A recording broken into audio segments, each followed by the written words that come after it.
Welcome to our third lesson in the ancient Greek civilizations, and we're going to be talking about Mount Olympus again today.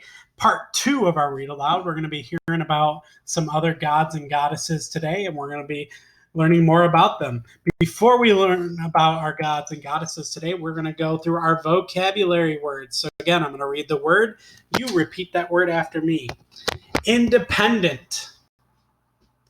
Summoned. Which word means doing it on your own or kind of by yourself? And when you have to go clean your room, who is the person that calls you forth to clean your room? What word does it mean to call forth? Yeah, summoned. Again, remember we're learning about the ancient Greeks. Here's a map of Greece, the country that it is now. But remember, there's a bunch of these different islands in Greece. Again, why do we learn about religion? To understand a people group better. But also remember, religion in ancient times often developed as a way to explain how things came to be or how things happened in nature, such as thunder and lightning, the tides of the ocean, or the seasons. If one of the Greek gods we learned about the other day was the god of the water, and that was Poseidon. And remember, these Greek gods, 12 of them lived on top of this mountain. Now, that's fictional. They don't really live on top of this mountain, but that's what the ancient Greeks believed. They lived on top of this mountain called Mount Olympus. So after today's read aloud, you should be able to recount key details of the ancient Greek religion and demonstrate an understanding of the word mission. So we'll be going through learning some more about the Greek gods. You're going to be hearing more Greek gods and what they were the god of.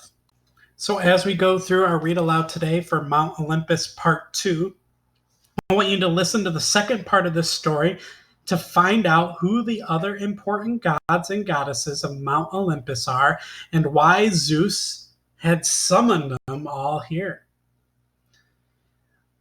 Who do you see in this picture? Who is this? Remember, this is Hermes. And what do you think Hermes is doing right now?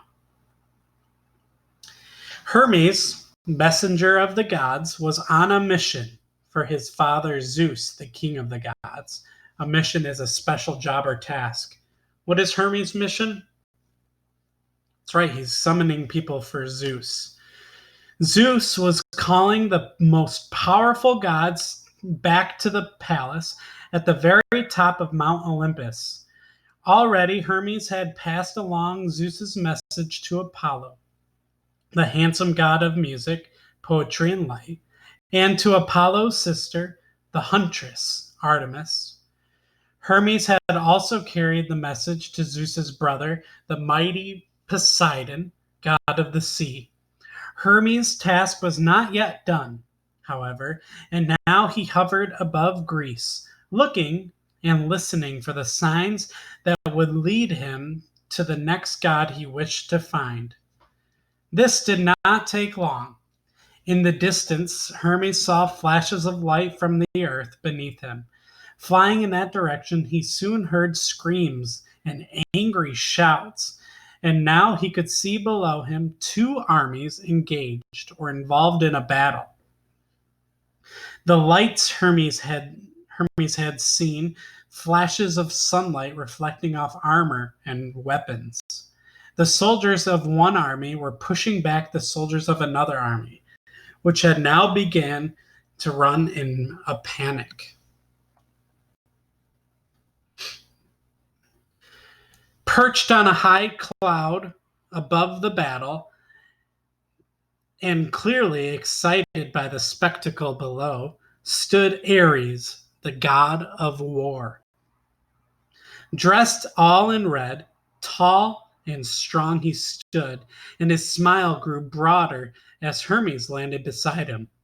"Hail, brother," said Ares, for he was also a son of Zeus. Pointing down, he asked, "Isn't it glorious or magnificent? Here are the humans at their best and worst. some displaying heroic courage and others cowardly fear. He pointed, and a beam of light shone on one of the desperate soldiers. "I have been watching that fellow there," said Ares. "See how he seeks to bring his fellow soldiers together to win this battle." Hermes had never understood his brother's attraction to battle, but it would not do to say so. Hermes thought to himself, "Seems to me that the best elements of humans are love, loyalty, and learning, not fighting." To Ares, though, this is what he said: "Zeus summons us all to Mount Olympus." Without taking his eyes off the battle below, Ares nodded and said, "I'll be there." What is Ares the god of again?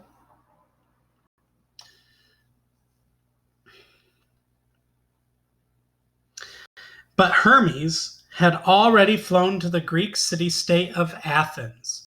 What is a city-state? Here he found his sister Athena. She's right there.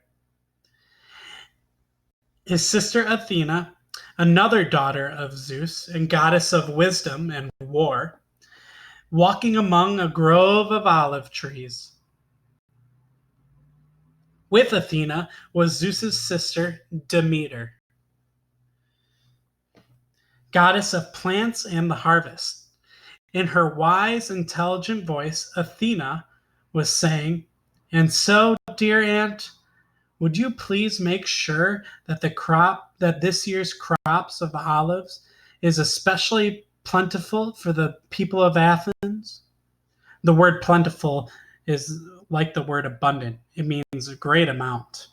Remember under jobs, there's those trees that grew, and those trees were olive trees, and they're the only trees that could really grow on that really hard land. Gently, Demeter answered, "I shall be delighted." Instantly, the nearby olive leaves turned a deeper shade of green. Hermes landed, kissed his aunt's cheek, and then smiled at Athena. "I have come to tell you that Zeus calls us all to Mount Olympus." "Of course," Athena answered. Who is the goddess of plants and harvest?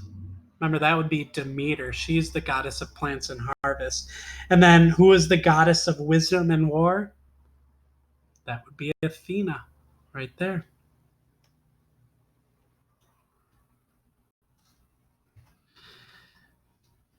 Hermes was off once more to his last stop, back to Mount Olympus, where he had started. There, Hermes followed the loud clang, clang, clang of metal striking on metal. His brother, Hephaestus, the god of fire and the blacksmith of the gods, was standing by his red-hot forge with a huge, heavy hammer in each hand, striking them in turn against a jagged lightning bolt. A forge is a place where a blacksmith works to heat metal and shape it into different objects. And they shape it by this thing called an anvil, which is right here. The lightning bolt was being shaped on top of the anvil, a heavy black iron or steel with a smooth, flat top, waiting outside to carry the lightning bolt to Zeus, who, as you remember, was the god of lightning and thunder. Was a magnificent winged horse named Pegasus. You'll hear more about this amazing horse later. Hephaestus did not even notice Hermes until the messenger god called out loudly enough to be heard over the hammer strokes. "Greetings, brother." Hephaestus stopped hammering and, wiping the sweat from his brow, looked over at Hermes. The two gods, though brothers, appeared to be opposites. Hephaestus was huge and muscular in his upper body, but slow moving due to an injury that left his leg badly damaged. Hermes was slender and so smooth that he seemed to almost dance in all of his movements. Hephaestus' face broke out into a big grin when he saw the messenger god. "Brother, where have you been while I have been tied down here at my forge?" he asked in a slow way. If Hephaestus is tied down, this means he is very busy and unable to leave because he has so much to do. "Practically everywhere," Hermes answered. What were some places Hermes has been so far? "Zeus has sent me to summon everyone to the great hall." By everyone, Hermes meant the main gods, of whom he himself was one. In fact, there was only one left to contact. "Would you ask your wife to join us?" he asked. Hephaestus frowned. "She does not like to be awakened this early," he said, even though it was nearly noon by now. "But if it is for Zeus, I will do it."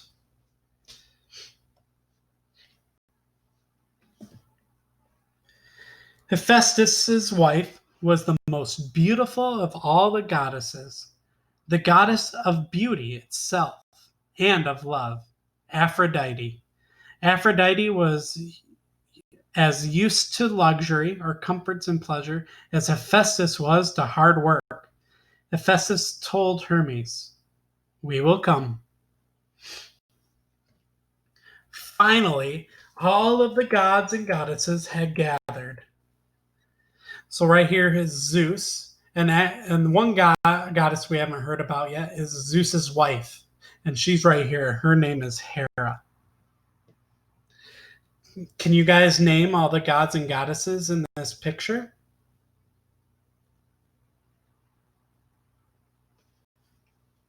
Aphrodite told Athena in a laughing voice, "I'm sorry I look like such a mess, but Hephaestus said I had to hurry." Athena smiled to herself, for as always, Aphrodite was always very beautiful. Athena had no chance to reply, for now the king and queen of them all, Zeus and Hera, entered. Hera, remember, was the goddess of feminine power in women's lives. She knew why Zeus had summoned them all. The family of the Olympian gods was about to welcome a new member.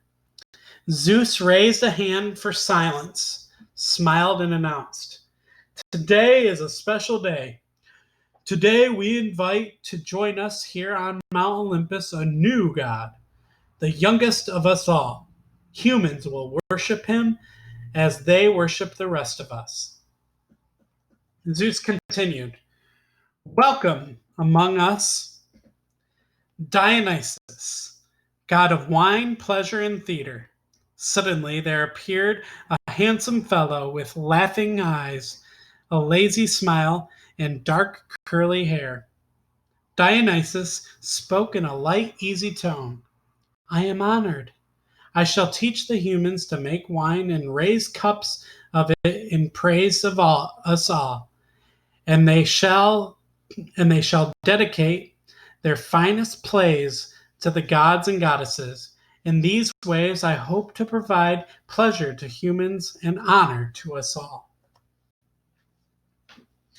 And so it was that Dionysus joined the household of gods and goddesses atop Mount Olympus, completing what is known as the 12 Olympian gods.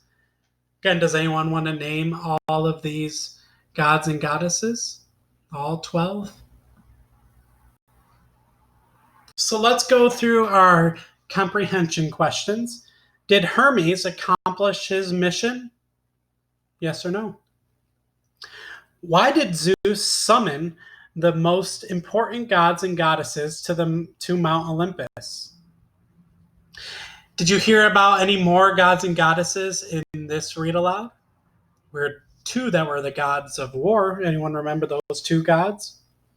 How might some of the powers of the gods and goddesses explain how things happen in nature? So you heard this word today, and we're going to go through our word work word, and that is the word mission. Everyone repeat that word with me. Mission. How is this a tricky word? Well, it's a tricky word because the two S's aren't making a S sound, it's making a sh sound. Mission. What sound is the end making, S-S-I-O-N, making in this word? It's making a shun sound. So what do you think the word mission means? So mission is a special job or task. I love this picture. This is Mars rover, and this little robot has a mission to observe Mars and to collect samples from Mars. Trisha was on a mission to collect as many cans as she could for the canned food drive at her school. Have you ever been on a mission or been given a mission? Again, we heard what was the component we heard about in our read aloud today? Well, we heard about the religion. Now we can add that their religion was they lived on top of Mount Olympus, and they had 12 gods and goddesses. So you're going to fill out, I want you to pick one of the gods and goddesses from your read aloud, and I want you to write a sentence about using details about what that god and goddess was a god of. So if you pick Hermes, you'll be writing about how Hermes was a messenger god. So you're going to pick one god and goddess, and you're going to write a sentence about them. And I want you to add how many gods and goddesses there were.